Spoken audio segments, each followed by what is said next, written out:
I just got this letter from my Republican opponent, Todd Stevens. It's a cease and desist demand from his lawyer telling me that unless I stop talking about Todd's record on abortion, he is going to sue me.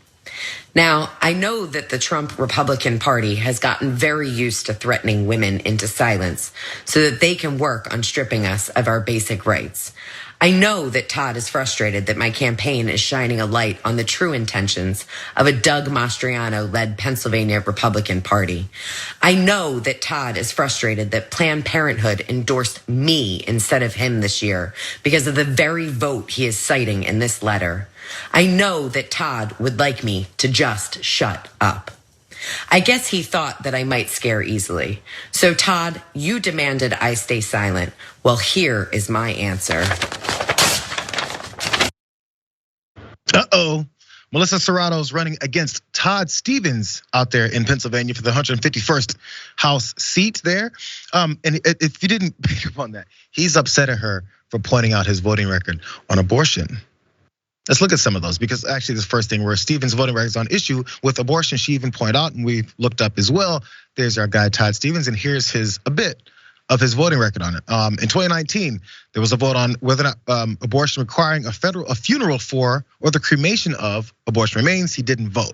Prohibiting abortions based on a diagnosis of Down syndrome. He voted no on that. Prohibiting abortions based solely on a diagnosis of Down syndrome, didn't vote. And these two others he voted no on. Prohibiting abortions based on a diagnosis of Down syndrome yet again, that was in 2018. And in 2017, prohibiting dilation and evacuation abortions prior to 20 weeks. So it's a little bit dicey, back and forth, not no's and did not votes. And she's pointing that out, and he wants her to stop. Don't call anything that I've ever done. Don't go and get my records based off of what I voted versus what I'm saying. Are you kidding me? I'm a staunch pro-life conservative. And in fact, I want women to die over it. Like, that's the hill we're trying to stand on now. By the way, he's not the only one, Jessica. There's others. Blake Masters of Arizona. These guys are starting to switch language on their websites or eliminate it completely because they're reading the political winds, and it's not looking too good. In Arizona, Blake Masters backtracks on his abortion stance and scrubs his campaign website. The Republican Senate nominee in Arizona said on his campaign website that he supported a federal personhood law until Thursday. His campaign published an overhauled website and softened his rhetoric. This is what was in the article: rewriting or erasing 5 of his 6 positions. NBC News took screenshots of the website before and after it was changed. Masters' website appeared to have been refreshed after NBC News reached out for clarification about his abortion stances. They want to make sure that people know, but then don't know. He's not the only one, because this guy up in Michigan, Tom Barrett, he's also a Republican. He's a nominee for Michigan's 7th congressional district, and he removed a section from his campaign website in which he said he would work to protect life from contraception, which is anti-abortion speak for favoring a total abortion ban. Now Barrett, he's a Michigan state senator right now. He faces pro-choice Democrat Elisa Slotkin this coming November.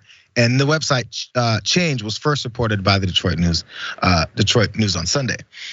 So this is what I actually wasn't expecting, Jessica. I remember when Roe was overturned, even when we were see that it was going to get overturned, and all the buildup happened. And I said, I think they made this move a little too soon, because there's plenty of months for people to really look at and understand how much the Republican Party hates women, hates people's rights, and the basis for them even doing this is simply political. They have no principles based on this, and they'll start switching up once the political winds change.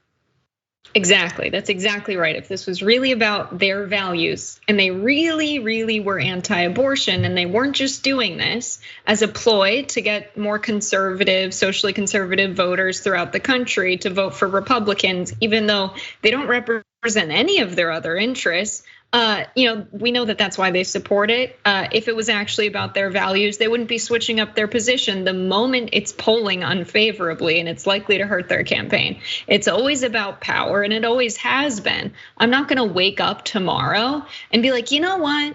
Never mind on what I said about private banks controlling our monetary system being bad, because I have values, and we really need elected officials who are clear on their values and they're running to represent people, not taking whatever stance is popular and scrubbing your campaign website the moment it's polling unfavorably because you just want to win elections and stay in power and continue to take lobbying money and govern on behalf of corporations instead of people.